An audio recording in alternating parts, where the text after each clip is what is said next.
Hi, this is Robert Polenick, the owner of Brutal Iron Gym.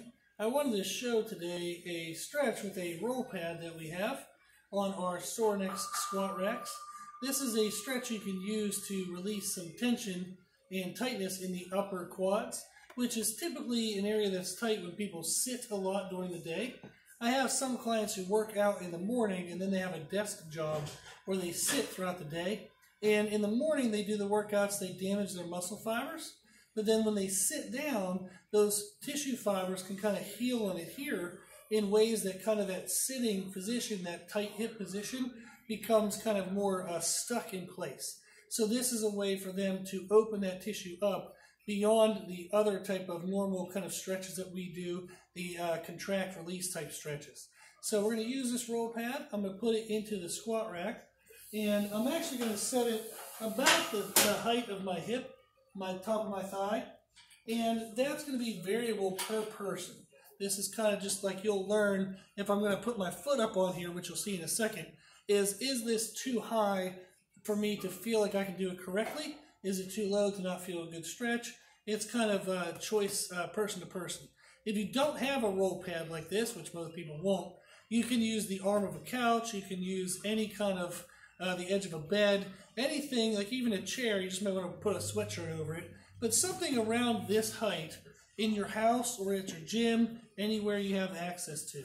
So what I'll do is I'm going to put my foot up on here, and I want to have it to where the roll pad sets in the crease of my ankle, not on the top of my foot like this. That'll pull my foot open. I want to push it back where I can actually have my foot like comfortably over the edge of it. So what I'll do now is I'm going to lean back into the pressure.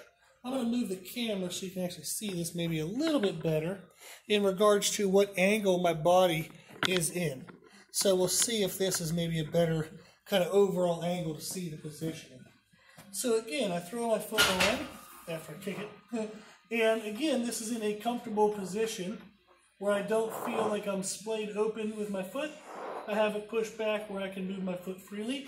From there, I want to keep my stomach in and not arch my lower back. So I want to keep my body straight, and I want to push my butt back towards the roll pad. This creates a stretch in this front tissue. So again, you can see I'm not arching my back, and I'm not pushing my butt back while leaning forward. I'm just staying in position with my body nice and straight. That's going to create that stretch. So again, to give you another angle, so we can see it, is here. Again, I get into position by throwing my foot up on there.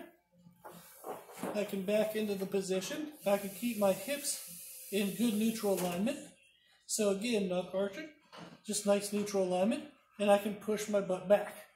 So one of the ways you can control this alignment is mimicking the sensation of holding your pee, and then pull your belly between your belly button and your groin area. Try to pull this area inward. So just like you're trying to suck your belly in, like somebody attractive is walking by, you want to go ahead and suck your belly in. So that pressure here is going to help hold my hips in a good position so they don't tilt forward and I arch my lower back. So I'm going to have that nice and tight, push my butt back towards this heel. So when I feel the tightness there, which most people will, this is going to be a stretch you're going to want to hold. We can hold it for time. In general, I often have clients hold it for 60 seconds. If they need more than that, which most people will if this is brand new to you, you would after 60 seconds, you would go do an exercise. So typically we do this in their warm-ups. So they might do hip circle walk, they might do machine adductor, abductor, they might do lunge stretches, they might do any other type of activation work that they're getting into before their big movements. So they're going to do a set of that, come back to this again for 60 seconds per leg. So you want to do that a couple times. What you'll notice is that tension is going to lessen and lessen each time, and therefore you probably don't need to do it anymore that day. You would then want to exercise that day, do what you need to do, and then do this again on the very next workout.